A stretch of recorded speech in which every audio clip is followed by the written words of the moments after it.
ఒళ్ళు వలసి కొట్టుకుంటున్నారా? ఒక పాస్టర్ ఇంటర్వ్యూ చేసుకుంటూ యేసుక్రీస్తు ప్రభువుని కన్న తల్లి ఒక రోమా సైనికుడితో వ్యభిచారం చేసి ఆయన్ని కన్నది అని అన్నాడు. ఇది నేను చూడలే. చూడండి, ఆదికాండము 38వ అధ్యాయము 9-10 వచనాలలో వదినకు కడుపు చేయడము మరిది ధర్మం. ఓకేనా? ఆదికాండము 19వ అధ్యాయము 36వ వచనము లోతు కూతుర్లను గర్భవతులు చేయడము, తండ్రి కూతురు అన్నమాట. తర్వాత ఆదికాండము 38వ అధ్యాయము 15-16 వచనాల ప్రకారము కోడలికి కడుపు చేయడం, ఇది యూదా ధర్మం. ఓకేనా? తర్వాత ఆదికాండము 20వ అధ్యాయము 12వ వచనంలో చెల్లెలికి కడుపు చేయడం, అబ్రహాము.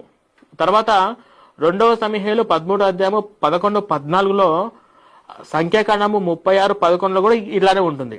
తర్వాత పిన్నికి కడుపు చేయడం, రూబేను ధర్మం, ఆదికాండము 35-22 వచనంలో ఉంటుంది. తర్వాత మేనత్తకు కడుపు చేయడం, అమరాను ధర్మం, 2వ సమూయేలు 12-8 వచనం.